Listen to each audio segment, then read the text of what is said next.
Raha mpanjakana sy fananantany kosa ny ampy 7 indray ary ny isan'ireo mpiasam-panjakana ambony eo anivon'ny fananantany hanomboka andray ny asany amin'ny ity herinandro ity moa ireo inspecteur de domaine miisa 13 sy ireo ingénieur topographe miisa 4 avy navita ny fianarany teny amin'ny ENAM nandritra ny 2 taona ary paritaka manerany any nosy moa izy ireo.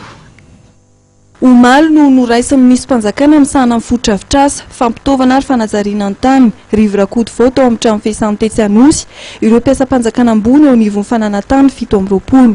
Fotoana izay nanomezana anatranatra sy toromarika amelohan'ny andraisan'izy ireo ny asa. Tonga amin'ny ilana azy ireo mpiasam-panjakana ambony misahana amin'ny fananantany ireo hoy ny misy mpanjakana satria mbola tsy ampy ny isan'ireo mpiasan'ny domaine sy topo eny amin'ny faritra raha oharina amin'ny alehibean'ny tany sy ny asa miandro ny sampandraran'ny fananantany. Notsindrin'ny nisy mpanjakana manokana ny ady amin'ny kolikoly, famigorana ny ady-tany, fanajana ny lalàna ary fijerena maha olona eo amin'ny asa sahan'ireo mpiasan'ny sampandrarany fananantany. Nambarany ihany koa fa fototra ny tsy fahandriam-pahalemana ny ady-tany ary efa voaporofo izy fa misy manao ambadika politika anakorontanana ny firenena io ady-tany io amin'izao fotoana izao. Miantso ny rehetra ho mailo tsy ho voasarika amin'izany nisy mpanjakana rivo rakoto vao.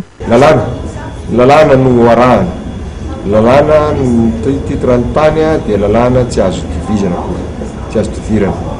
Fa misy ny antony raha resaka politika dia misy tokoa no manaonao foana.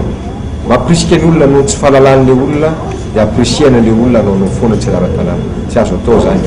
Fijerevana maha olona azy asa ny fanjakana zany ahoana ny hanomezana azy tany hafa fa tsy ny tanin'olona akory.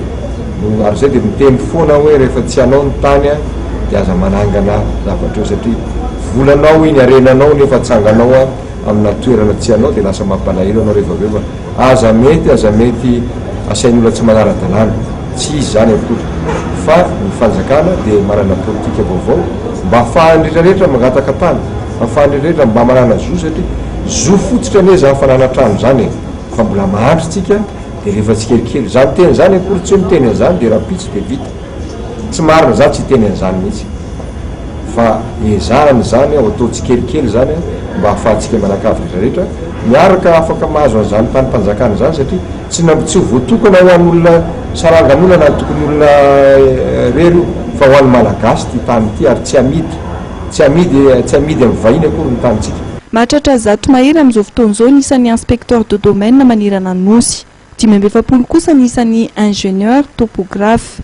Anisan'ny ezaka tanterahan'ny fanjakana amin'izao fotoana izao ny mitady vahaolana anavaozana ny fitantanana ny fananantany, fanatsarana hifanaraka amin'ny toetrandro ny fananantany, famolavolana ny politika momba ny fananantany, fampitomboana ireo mpiasam-panjakana toy ny natao omaly, ny ady amin'ny kolikoly, ny hetsika fizarana titre FOB, eo ihany koa fametrahana ny direction interrégionale ho amin'ny ministera-mpanjakana eo andidy fotodrafitrasa, fampitaovana ary ny fanajariana ny tany. Anombohana an'izany eo amin'ny faritra Atsinanana izay arahana miasa amin'ny orinasa Ambatovy.